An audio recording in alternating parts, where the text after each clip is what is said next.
Well, it's midwinter really, middle of July, and it's raining. So we got away with all the storms that the north of the North Island have had, but we're going to get quite a bit of rain now, I think, for the next week, so they tell me.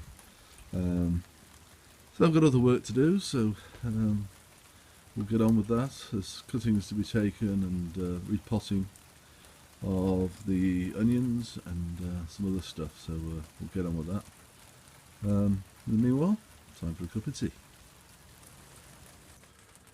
And of course, with it being winter, and in fact just gone past the equinox, so days are starting to get lighter again, so starting the onions.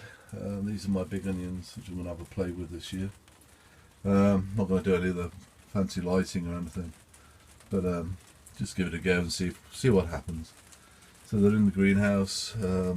These are the mammoth onions.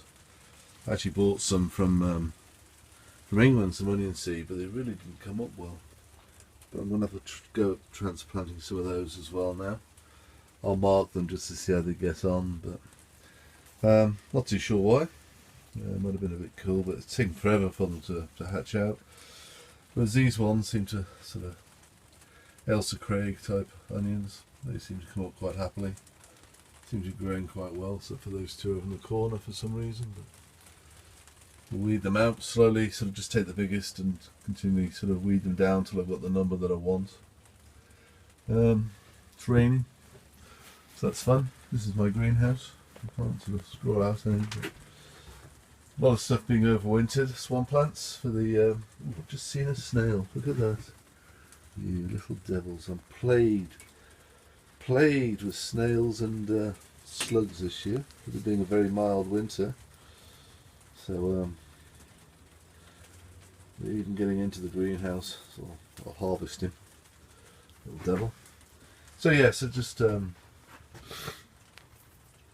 a look around. This is just for overwintering. Some cuttings that I took. Various bits. Some more onions there. I've actually got in the middle of the winter. I found outside there was gladioli starting to come into bud, so I brought it into the greenhouse. And there she is.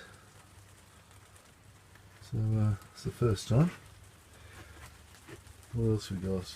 That's about it really. Oh, I've got some seedlings. These are fancy flowers, which is the name. I'm not well, full of cold. Can't think what the name is. But they grow tall spires things, and it'll come to me and I'll let you know.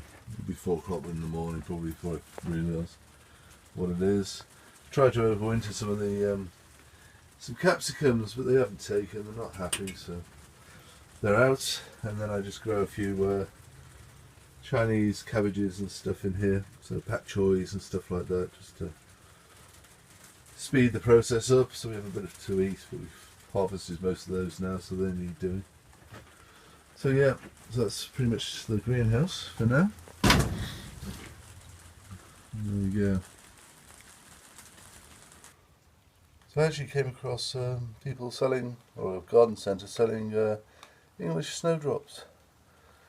Because we have a different type of snowdrop here, which they seem to grow, but first time I've seen these. Probably more prevalent in the South Island where it gets colder and that.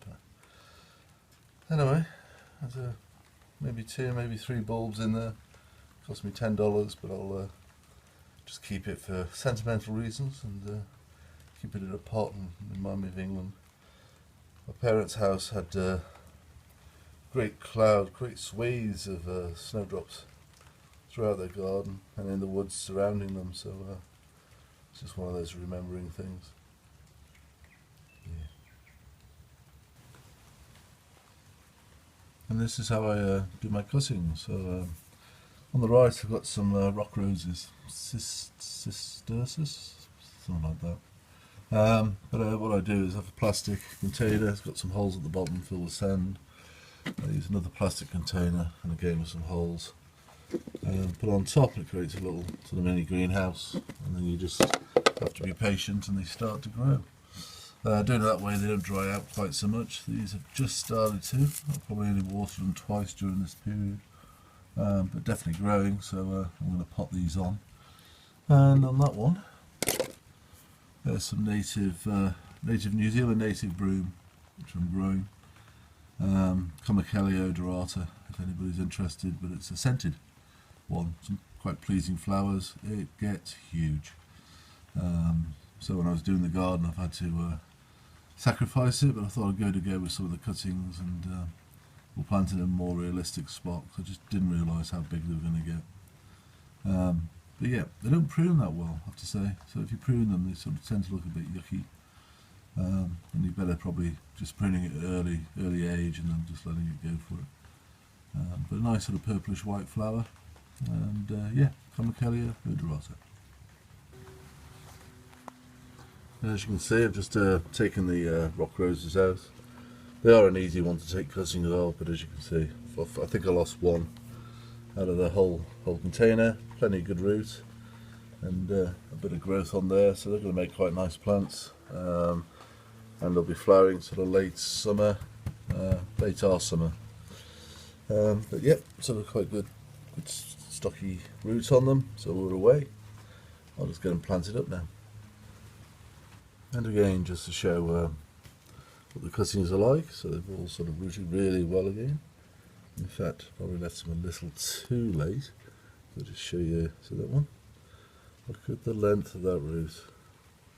So I might have left him a bit too long in there, but he's certainly a champion root grower. So just carefully put them down. So that's my native brooms. So get them repotted right now. And there we have it, all planted up. They'll go best in the greenhouse, and then we'll see what happens. Sort of late spring, we'll plant them up, put them into the garden. May need repotting by then, but we'll play that by ear. But yeah, there we go.